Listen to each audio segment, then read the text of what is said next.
Hey, Pastor Steve Waldron here with the Action Bible. This is kind of like the next generation after the Picture Bible by David C. Cook. Now, I've got a Picture Bible floating around. I think it's in that room in there.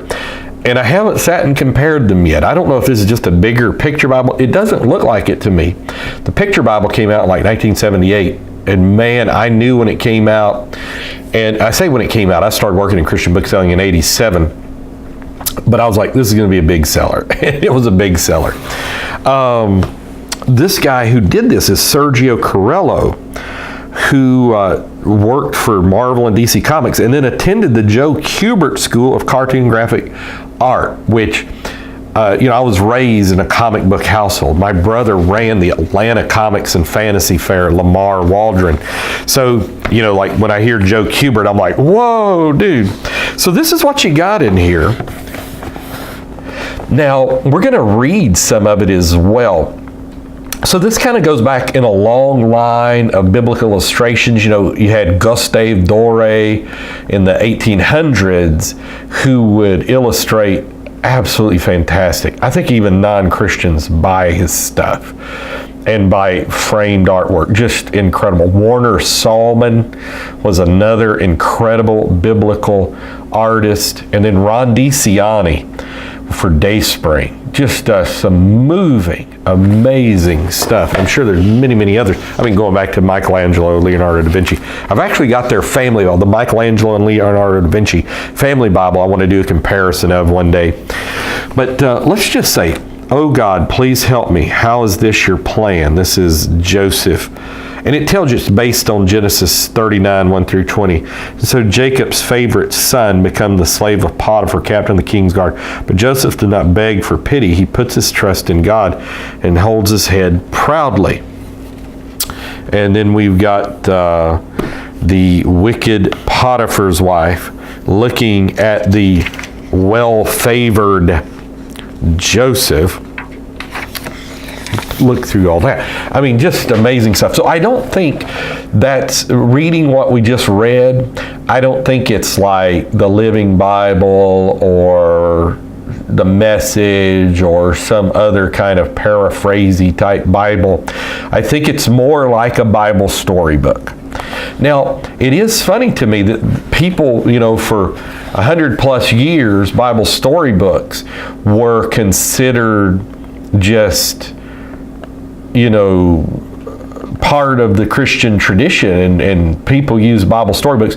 Well, then all of a sudden, when they really illustrate one, all of a sudden it kind of becomes wrong to some people. I'm like, even though there is some sketchy things in here, I'll tell you about that.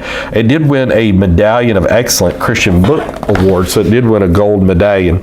And what I mean by sketchy, this is Jezebel. You can just see how bad Jezebel is. There's Nebuchadnezzar. Look at this, Nebuchadnezzar's vision. Now, there's always complaints when you get Bibles like this. Like that the Jews don't look Jewish enough. And then you've got this kind of real strange deal going on now to where everybody claims to be Jews. The Mormons claim the Native Americans are Jews. And there has been some weird archaeological finds in America with hieroglyphics and even Jewish Hebraic writings in them, if my understanding is correct. I've seen the pictures of them. But I don't think they're the 10 lost tribes. I don't think the tribes were ever lost. And that's a whole scriptural study that I've got on that. And biblically, the tribes were never lost. They just weren't. Each of our 12 tribes instantly serving God day and night. That's a New Testament thing where they said each of our 12 tribes instantly serving God day and night. Okay. But like the biggest thing is I don't think Jesus was a hippie. Jesus looks like a hippie here. And I don't think Jesus was a hippie. That's really the biggest thing. There's some other things that not so great on. And I do know, like Thomas said, blessed are those who have not seen and yet believe. So there's a blessing in believing by faith without having to see things like this.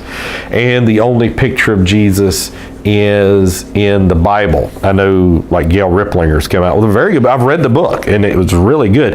And it was kind of a book against the book. There was some movie Mel Gibson put out about Jesus. I've never seen it, but it was against that.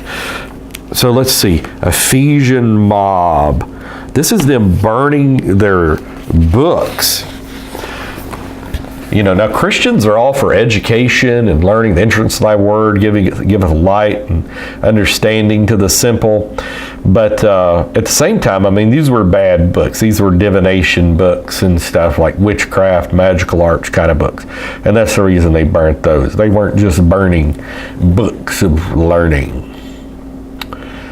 You might say, well, witchcraft's like, well, learning bad stuff. I mean, but they weren't just burning history books and things. So, just good stuff. Wow. And then it's got the Bible book index. Look at that. Oh, it's even got the 4 horsemen. I mean, so could you imagine handing this to a young person and just saying, look at this. I got this over the Christmas season. They were running some really excellent specials on this guy. And so this is when I got it. Decided I wanted to have one to review, probably give it to some young person in our church or something like that. But here's the scriptural index in the back. Now it is kind of bigger than the picture Bible. But it's just so easy to read. But I mean, could you imagine a child is going to get this and just really read it? Because they're just drawn to colors and things. So you'd have to forewarn them that the people in here might not have looked like that. That's what I was going to say is that they look too Western, too Caucasian and all of this. And there's probably truth to that. That's just been whoever's doing certain paintings tends to do it through their own geographic outlet, which I think does violence to the truth of God's Word. All right, so it's 10.5 inches tall. It's not real thick, but it is tall. And I could see, okay, over 1 million sold. I could see to where they would really just wear this thing out. And so it's got over 200 fast-paced narratives. And you'd have to tell them that these are like targums, you know, in Jews. These are paraphrases. This is not scripture, so to speak. So you just need to really assure your children. Now you might say, well, I'm not a child, but I'd like that. Of course.